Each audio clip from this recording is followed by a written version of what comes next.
नमस्कार, जनतंत्र टीवी देख रहे हैं आप। मैं हूं आपके साथ साहिल धुलिया। 5 के प्राइम टाइम में आप सभी का स्वागत है। तो अपना काम बनता, भाड़ में जाए जनता। ऐसा ही कुछ चुनाव के नतीजों के बाद नजर आता है, जहां चुनाव से पहले राजनीतिक पार्टियां वादों की झड़ी लगा देती हैं, लेकिन वहीं चुनाव के बाद ऐसे मुंह फेर लेती हैं जैसे उनका चुनाव के बाद जनता से कोई वास्ता नहीं है। लोकतंत्र में जनता को चुनाव के माध्यम से अपना प्रतिनिधि चुनने का हक होता है। जनता को लुभाने के लिए नेता कई लोग लुभावन वादे भी करते हैं। ऐसा ही कुछ अमेठी में भी हुआ था। 2019 लोकसभा चुनाव में कांग्रेस का गढ़ कहे जाने वाले अमेठी से राहुल गांधी ने चुनाव लड़ा, लेकिन इस चुनाव में स्मृति ईरानी के हाथों उन्हें मुंह की खानी पड़ी और अमेठी के किले में बीजेपी सेंध लगाने में सफल रही, जिसके बाद यूपी से राहुल गांधी ने ऐसे दूरी बनाई जैसे वो ईद के चांद हो गए हों। अमेठी से लोकसभा चुनाव हारने के बाद वो केवल एक बार यूपी आए। उनका आखिरी दौरा 3 अक्टूबर 2020 को था। तब वो अपनी बहन प्रियंका गांधी के साथ हाथरस गैंगरेप कांड में पीड़िता के परिजनों से मिलने पहुंचे थे। ऐसा पहली बार नहीं हुआ, इससे पहले भी कई नेताओं ने चुनाव के बाद ऐसा ही किया और अपने क्षेत्र को ही भूल गए। इससे पहले लखनऊ सीट से अटल बिहारी वाजपेयी के हाथों शिकस्त खाने के बाद मुजफ्फर अली ने भी लखनऊ की तरफ मुड़कर नहीं देखा। बीजेपी इस मुद्दे को लेकर जनता के बीच जाएगी और कांग्रेस को कटघरे में खड़ा करने की कोशिश करेगी। आज इसी मुद्दे पर हम चर्चा करेंगे कि आखिर चुनाव में हार के बाद नेता जनता से मुंह क्यों फेर लेते हैं। तो राहुल गांधी की दूरी उत्तर प्रदेश से बनती हुई नजर आ रही है। आखिरी दौरा 2020 में उन्होंने किया था। अक्टूबर 2020 में वो आखिरी बार उत्तर प्रदेश का रुख करते हुए नजर आए थे। उसके बाद से राहुल गांधी ने यूपी से मुंह मोड़ लिया है, जिसको लेकर भारतीय जनता पार्टी कांग्रेस पर हमलावर है और इसी मुद्दे को भुनाने की कोशिश में जुटी है। तो इसी मुद्दे पर आज हम चर्चा करने वाले हैं। कई मेहमान हमारे साथ जुड़ेंगे। डॉक्टर अमित कुशवाहा, प्रवक्ता बीजेपी, हमारे साथ चर्चा में शामिल होंगे। राकेश प्रताप सिंह, अमेठी सदर विधायक समाजवादी पार्टी से, वो भी हमारे साथ चर्चा में साथ निभाएंगे। साथ ही साथ डॉक्टर अनूप पटेल, जो कि कांग्रेस के प्रवक्ता हैं, वो भी हमारे साथ चर्चा में जुड़ेंगे। तो तमाम मेहमानों का जनतंत्र टीवी में बहुत बहुत स्वागत है। सबसे पहला सवाल मेरा डॉक्टर अनूप आपसे रहेगा कि जिस तरीके से राहुल गांधी को लेकर बीजेपी हमलावर है, साफ तौर पर यह कहा जा रहा है कि उत्तर प्रदेश से हार के बाद राहुल गांधी ने एक दूरी बना ली है, क्या कहेंगे आप?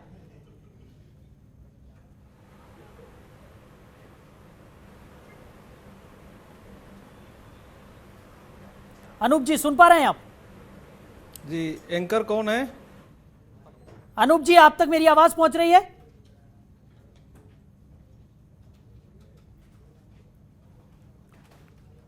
तो अनूप जी से हमारा संपर्क यहां पर नहीं हो पा रहा है, उनसे दोबारा जुड़ने की हम कोशिश करेंगे। डॉक्टर अमित कुशवाहा, बीजेपी के प्रवक्ता, हमारे साथ चर्चा में शामिल हैं।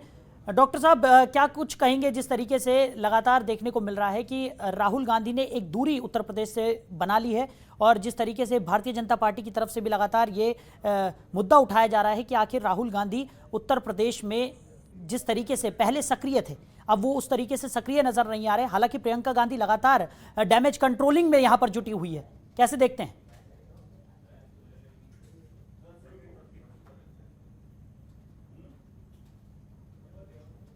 हार की उसको वो अभी तक पचा नहीं पाए और उत्तर प्रदेश ने उनको बुरी तरीके से नकार दिया, उनकी राजनीति को, उनकी सोच को, उनके विचारों को।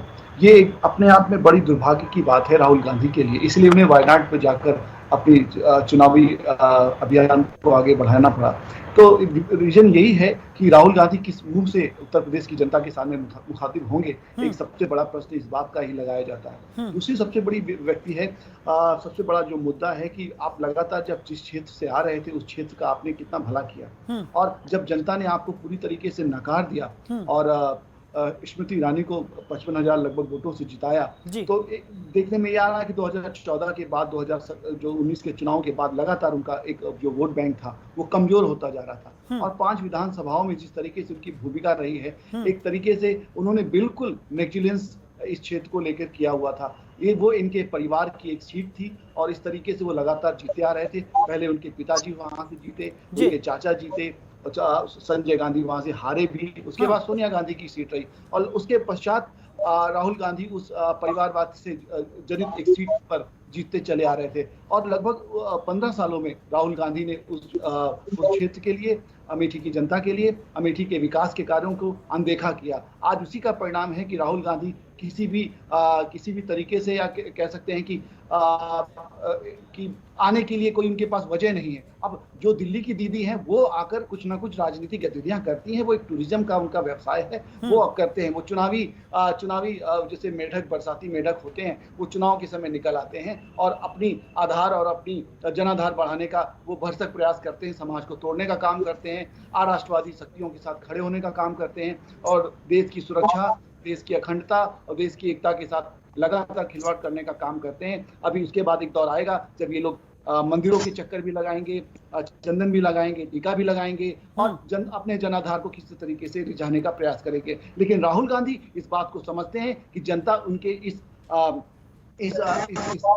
तांट्रम को समझ गई है, जनता ने पूरी तरीके से नकार दिया है, इसलिए वो मुस्लिम बाहुल्य क्षेत्र वायनाड से जीत कर आए और वो वहीं पर अपनी इम्पीचमेंट, जो मुस्लिम तुष्टीकरण की राजनीति कांग्रेस पार्टी की लंबे समय से करते आ रही है, उसी से वो अपने आप को शायद सुटेबल पाते हैं। जी। और जहां पर बात है उत्तर प्रदेश की, उत्तर प्रदेश की जनता ने विकास के स्वाद को चखा है, विकास को देखा है, विकास को वो महसूस कर रहे हैं, इसलिए राहुल गांधी जैसे लोगों की यहाँ पर कोई आवश्यकता नहीं, ये उत्तर प्रदेश की जनता ने पूरी तरीके से नकार दिया। ठीक है, डॉक्टर अनूप पटेल, क्या कहेंगे आप? जिस तरीके से आरोप लगाए जा रहे हैं कि कांग्रेस को सिर्फ चुनावी दौर में ही जनता की सुध यहाँ पर लेनी होती है और वो सिर्फ बड़े बड़े दावे यहाँ पर करती है, लेकिन चुनाव बीत जाने के बाद कांग्रेस के जो नेता हैं वो लोगों से अपना रुख ही मोड़ लेते हैं।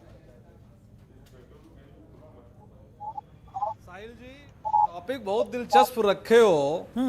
देश में जो माहौल है, संसद के अंदर जो बहस चल रही है, उसमें कटघरे में कौन खड़ा हो रहा है, जिस तरीके से ये जासूसी सरकार और जो जासूसी गैंग के सरगना है नरेंद्र मोदी जी, उन्होंने जो पेगासस के माध्यम से जिस तरीके से हमारे नेता आदरणीय राहुल गांधी जी सहित देश के प्रमुख आपके जो संस्थान है, मीडिया से आप संबंधित है, उनकी स्नूपिंग की है, उनके जो है फोन के अंदर ताक झांक हुई है, तो कटघरे में कौन खड़ा है इस समय देश में? देश को चलाने वाले वर्तमान प्रधानमंत्री मोदी जी। अरे नहीं, सुनिए अनूप जी, सुनिए, अगर हम मुद्दे पर रहें तो वो ज्यादा अच्छा रहेगा। पेगासस यहाँ पर मुद्दा नहीं है, मुद्दा ये है। सुनिए Anup ji, Sahil please, no mister Sahil, let me complete. Anup ji सुनिए, मुद्दे पर आप रहिए, आपको मौका दिया जा रहा है, लेकिन आप मुद्दे पर तो रहिए।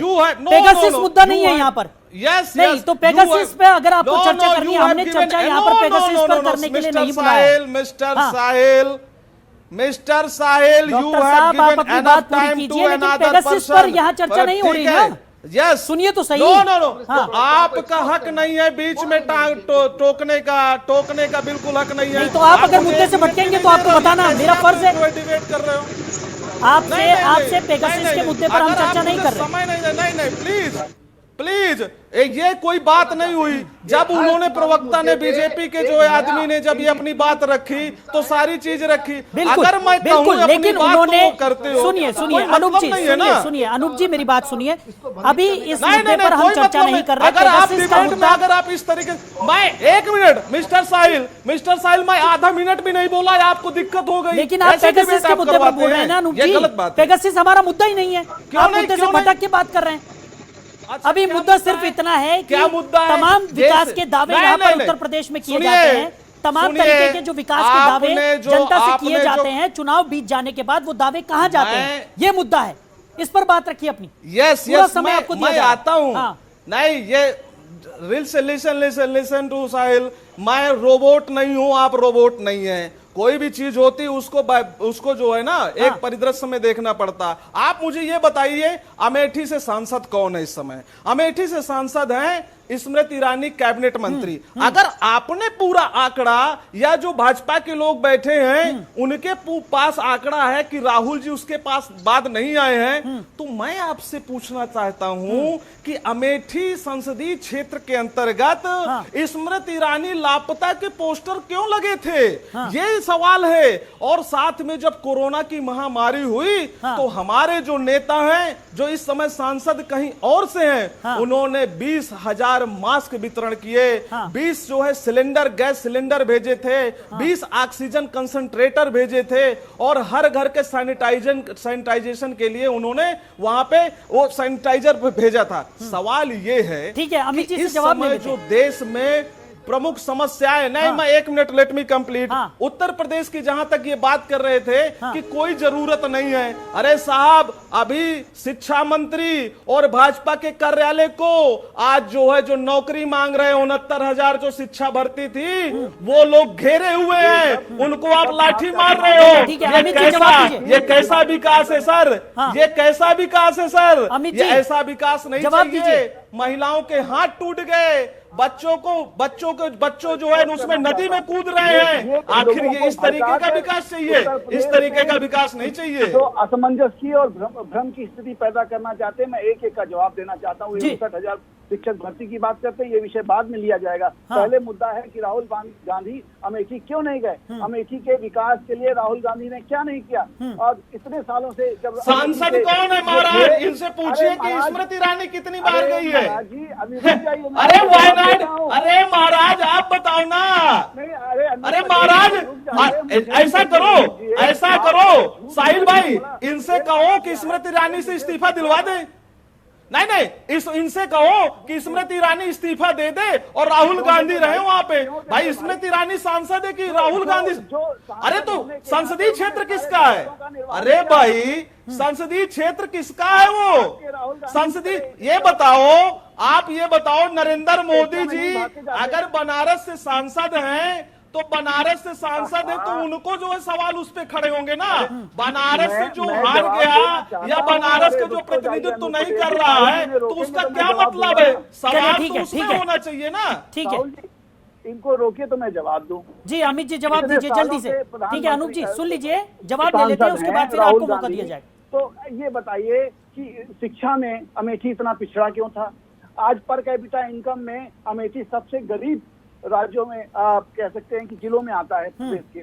उसके साथ साथ टॉयलेट की व्यवस्था देख लीजिए, आधारभूत संरचनाओं का विकास आपने होने नहीं दिया, किसानों के आपने सूखों मार दिया, नहरें नहीं है वहां पर, पानी नहीं है वहां पर। आप जानते हैं वहां पे जल की कितनी समस्या है। गोमती नगर डैम में अभी जो डैम बनने की प्रक्रिया स्मृति ईरानी जी ने शुरू की है, इससे किसानों को कितना लाभ पहुंचने वाला है। आपको मैं एक और छोटा सा आंकड़ा देना चाहता हूँ। 83.8% लोग अमेठी के ऐसे हैं जिनके पास सुलभ शौचालय की व्यवस्था नहीं थी। अब आप सोच सकते हैं कि 20.4% ऐसे लोग हैं जिनके पास पानी की पीने की व्यवस्था, टैप वाटर की व्यवस्था थी। 80% आबादी अभी भी इस मूलभूत आवश्यकताओं से दूर थी। इसी के साथ साथ मैं बताऊं, इतने समय से अमेठी में राहुल गांधी सांसद रहे, एक भी क्वेश्चन अमेठी के विकास के लिए संसद में क्यों नहीं पूछा गया? सबसे खराब परफॉर्मेंस अगर प्रेजेंस का है लोकसभा में तो वह है राहुल गांधी। ठीक है अनूप जी जवाब दीजिए जल्दी से, अटेंडेंस का रिकॉर्ड जल्दी से, उसके बाद राकेश प्रताप सिंह के पास चलेंगे। हर सांसद महोदय का, मान्यवर का प्रेजेंस रहता है। तो ये सोचने वाली बात है कि राहुल गांधी। ठीक है अमित जी आप जवाब सुन लीजिए। जनता के साथ बहुत बड़ा विश्वासघात किया। ठीक है अनूप जी जल्दी से जवाब दीजिए।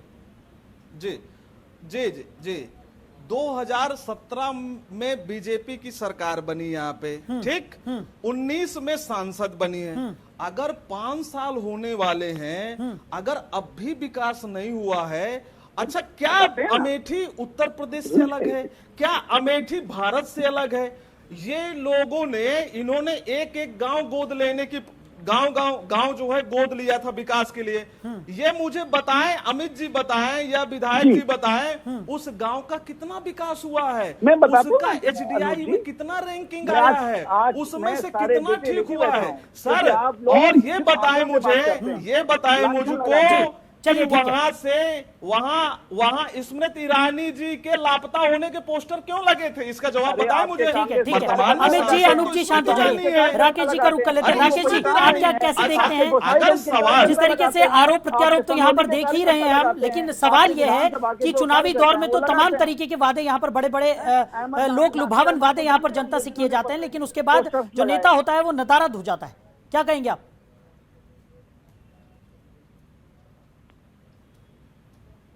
अपनी बात रखूंगा। और ये जो अमेठी है, इतना वहाँ इतना पिछड़ापन नहीं है जितना बीजेपी के और कांग्रेस के प्रवक्ता दोनों लोग रागलाप रहे हैं। बिल्कुल, हाँ, लगातार कांग्रेस को अमेठी की जनता ने मौका दिया। सबसे पहले 77 में संजय गांधी जी हारे, फिर 79 में संजय गांधी जी जीते, फिर राजीव गांधी जीते, फिर वहाँ राजीव गांधी जी के बाद कैप्टन सतीश शर्मा 2 बार सांसद रहे, सोनिया गांधी सांसद रही और लगातार 15 साल तक राहुल गांधी सांसद रहे। ये बात सही है कि जो अमेठी का विकास चौमुखी विकास होना चाहिए था, औद्योगिक विकास होना चाहिए था, जितना शिक्षा के दिशा में काम होना चाहिए था, जितने अच्छे अमेठी के रेलवे स्टेशन होने चाहिए थे, बस स्टेशन होने चाहिए थे, जितनी अच्छी अमेठी की रोडें होनी चाहिए थी, वो अमेठी में नहीं हुआ। रही बात भारतीय जनता पार्टी की सरकार उसके बाद आई, कांग्रेस के प्रवक्ता लगातार कह रहे हैं कि 2017 में भारतीय जनता पार्टी की सरकार बनी और 19 में श्रीमती स्मृति ईरानी जी वहां की सांसद हुई। माननीय आपको ये ज्ञात होना चाहिए कि 2014 में भारतीय जनता पार्टी की सरकार भारत में बन गई थी और माननीय स्मृति ईरानी जी भारत सरकार की मंत्री हुई थी और वो चुनाव लड़के मात्र 1 लाख वोटों पे हारी थी। विकास को उनको उसी समय पे अमेठी का शुरू कर देना चाहिए था। ना तो राहुल गांधी ने अमेठी की चिंता किया, ना तो स्मृति ईरानी अमेठी की चिंता कर रही है। 2012 में जब समाजवादी पार्टी की सरकार हुई और गौरीगंज से राकेश प्रताप सिंह विधायक जब निर्वाचित हुए तो कई सड़कों का चौड़ीकरण कराया गया, जिला अस्पताल स्वीकृत कराया गया, जिला कलेक्ट्रेट स्वीकृत कराया गया, ये सीडीओ ऑफिस स्वीकृत कराया गया। इस प्रकार से कम 500-700 करोड़ रुपए की स्वीकृति समाजवादी पार्टी की सरकार में हुई। और जो काम विकास का आपको अमेठी में दिखेगा, वो चाहे बिजली के क्षेत्र में हो, चाहे वो सड़क के क्षेत्र में हो, चाहे वो स्वास्थ्य के क्षेत्र में हो, वो सिर्फ समाजवादी पार्टी की सरकार में हुआ है। ना तो कुछ भारतीय जनता पार्टी की सरकार ने किया है और ना तो कांग्रेस की सरकार ने किया है। रही बात राहुल गांधी के गायब होने की बात, ये बात सही है कि राहुल गांधी कभी अमेठी को लेके गंभीर नहीं रहे हैं और उसका कारण ये है कि मैं उनके पास 2005 से ब्लॉक प्रमुख के रूप में उनके साथ बैठता रहा, दिफा की बैठक में, निगरानी समिति की बैठक में, फिर 2012 से लेके 2019 तक विधायक के रूप में बैठता रहा। राहुल गांधी जी 10 नाम पूरे अमेठी में 10 कार्यकर्ताओं और नेताओं का नाम नहीं बता सकते हैं। शायद अनूप जी को और अमित जी को, दोनों लोगों को अमेठी के विषय में कुछ नहीं पता है। ना ये अमेठी आए होंगे, ना अमेठी का ये भ्रमण किए, ना अमेठी के लोगों का कोई लेना देना होगा। तो दोनों नेताओं ने, चाहे भारतीय जनता पार्टी के नेता हो और चाहे कांग्रेस के नेता हो, अमेठी की जनता के साथ केवल छलावा किए हैं, केवल धोखा करने का काम किए हैं। अमेठी को ना तो विकास दिए हैं, ना अमेठी के लोगों को अमन और चैन दे पाए हैं ये लोग। ठीक है अमित जी, संसदीय क्षेत्र है स्मृति ईरानी का, विकास के जो दावे किए गए थे, तमाम तरीके के विकास के दावे किए गए थे यहाँ पर कि चौतरफा विकास अमेठी का होगा, लेकिन अमेठी अभी भी विकास से काफी दूर है। क्या कहेंगे जल्दी से? देखिए एक लंबे समय तक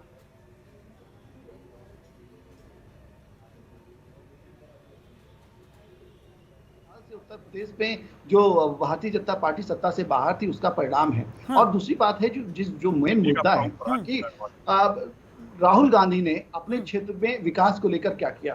तो इसलिए मैं कहता हूं कि जब 2019 के बाद जब स्मृति ईरानी जी वहां की संसद बनकर आई, उसके बावजूद भी उसके जब से 2014 से चुनाव वो हारी थी 1 लाख वोटों से, उसके बाद लगातार उन्होंने उस क्षेत्र का विकास के लिए उन्होंने वहां पे प्रवास किया है, लोगों से संवाद किया है और अपना जनाधार बढ़ाया है। और विकास की तमाम ऐसी योजनाएं हैं जो माननीय प्रधानमंत्री मोदी जी ने केंद्र में लागू की थी, उन एक योजनाओं को अमेठी की जनता को लाभान्वित किया है। मैं आपको बताना चाहूंगा कि हाउसिंग के सेक्टर में अमेठी में कितना बड़ा काम किया है। 250 प्रधानमंत्री आवास योजनाएं अमेठी के लोगों को मुहैया कराई गई हैं। 1500 लाभार्थी हैं जो स्वच्छ भारत अभियान के तहत उन्हें लाभान्वित किया गया है। 1492 ऐसे दिव्यांग परिवार हैं जिनको विभिन्न इंस्ट्रूमेंट के माध्यम से लाभान्वित किया गया है। हलीपुर और पिपरी में डैम की जो बहुत समय से एक समस्या थी और उस क्षेत्र को में जल की जो व्यवस्था थी, गोमती नदी पर जो बनने वाला है हलीपुर और पिपरी। और मैं बता दूं राहुल शुक्ला जी, मैं रायबरेली, अमेठी और तमाम ऐसे जनपदों में बहुत बार प्रवास कर चुका हूं और वहां की मैं मूलभूत समस्याओं से और मूलभूत जो अनदेखी हुई है उससे पूरी तरीके से वाकिफ हूं। और इसीलिए मैं कहता हूं कि आधारभूत संरचनाओं का विकास हो, चाहे शिक्षा में। आप शिक्षा की बात कर लीजिए, स्मृति ईरानी ने सैनिक स्कूल दिया, केंद्रीय विद्यालय दिया, गौरीगंज में केंद्रीय विद्यालय बनने की प्रक्रिया भी शुरू हो गई। प्रधानमंत्री सुरक्षा लाभार्थी योजना में लगभग 25,000 महिलाओं को उसमें लाभ दिया गया है।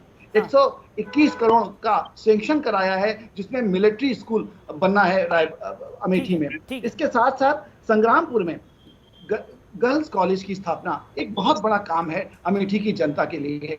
और इसी के साथ साथ हेल्थ के सेक्टर में आप आए तो 200 बिस्तरों का जो बेड बनाया है वो भी हमारे अमेठी की जनता के लिए है। और उसके साथ साथ आपको मैं बता दूं, अमेठी की जनता टीबी यूनिट नहीं होने की वजह से कितनी परेशान होती थी। आज उनके यहाँ हेल्थ जो कम्युनिटी हेल्थ सेंटर्स का निर्माण हो रहा है। और हमें बताऊं, जिला पंचायतों के भवन तक नहीं थे अब तक।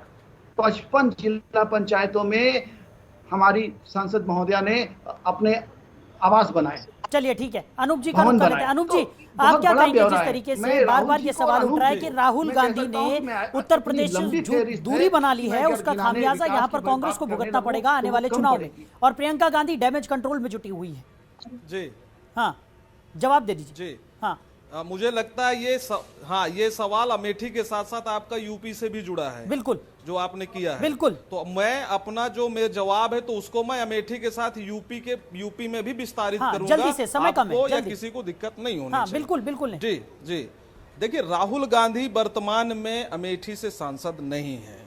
लेकिन इसके बावजूद भी वो लगातार चिंतित रहते हैं। कोरोना महामारी में जो सबसे महत्वपूर्ण काम सरकार का होना चाहिए था, प्रदेश सरकार और केंद्र सरकार की मंत्री होने के नाते स्मृति ईरानी नदारद रही हैं। आप पूरा कोरोना का टाइम निकाल के देख लीजिए, यहाँ पे एक भी स्मृति ईरानी के जो है द्वारा कोई कार्य नहीं हुआ है। हमारे नेता जो यहाँ से पूर्व सांसद रह चुके हैं, वो यहाँ पे ऑक्सीजन कंसंट्रेटर और जो है मास्क यहाँ भिजवाया है। चुप रहिए, आप बोलने दीजिए। भाजपा के कार्यकर्ताओं ने तीसरी बात, उत्तर प्रदेश के अंतर्गत बहुत काम किया। अमेठी जो क्षेत्र है, इन्हें बोलिए कि चुप रहे तो मैं कुछ जवाब दूं ना। फिर यहाँ पे ये बात आएगी, ये भाषण मचाने के लिए डिबेट नहीं है यार। आपका चैनल बहुत बड़ा चैनल है, मैं बोल रहा हूँ, ये भाषण मचा रहे हैं। अनूप जी जल्दी से बोलिए। हाँ, अमित जी, ये डिबेट है, भाषण ना मचाइए। मुझे अपना जो है, मुझे जवाब वो दे दीजिए। मैं ये कह रहा हूँ, नहीं तो फिर आप मेरे को जवाब सुन लीजिए। नहीं, मैं ये कह रहा हूं कि अमेठी में जब तक वो चुनाव नहीं लड़ी थी, स्मृति ईरानी जी बिल्कुल एक्टिव थी। लेकिन साहब मुझे ये बताइए, क्या चुनाव जीतने के लिए ही एक्टिव थी? 2019 के बाद आप उनकी विजिट देख लीजिए और 2014 से 19 के बीच आप विजिट देख लीजिए, कितनी बार यहाँ पे आई है। रही बात जो है उत्तर प्रदेश की, अरे सर रुक जाइए, जब एंकर कहें तब ना कहिए आप। रही बात उत्तर प्रदेश की, उत्तर प्रदेश जो है अपराध, बलात्कार, हत्या, ठीक है, डकैती के केसों में नंबर 1 है। यहाँ पे जो नौकरियों का जो है ये घोषणा किए थे कि हम नौकरियां करेंगे, आरक्षण की अगर लगातार हकमारी कर रही है तो योगी सरकार कर रही है। पिछले 3 दिन से शिक्षा मंत्री का जो आवास लगातार घेरा जा रहा है। साहिल जी, वो किस लिए घेरा जा रहा है? आज भाजपा कार्यालय घेरा गया, जो अब महिला अभ्यर्थी थी उनके हाथ तोड़ दिए गए। डर के मारे जो है अभ्यर्थी जो है गोमती नदी में कूद गए। समय की कमी के चलते हमें इस चर्चा नहीं है तो विनाश है। समाप्त करना होगा।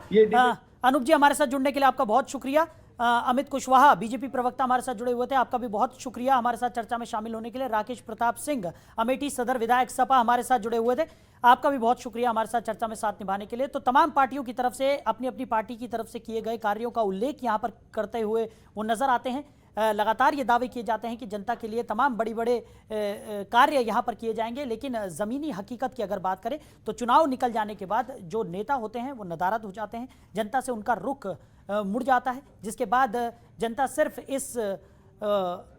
इस आपको बता दें कि जनता लगातार यही सोचती रह जाती है कि जिस नेता को उन्होंने चुना था, क्या वो नेता उनकी जो समस्याएं हैं, जो उनके लिए कार्य करने चाहिए थे, वो कर पा रहा है या नहीं कर पा रहा।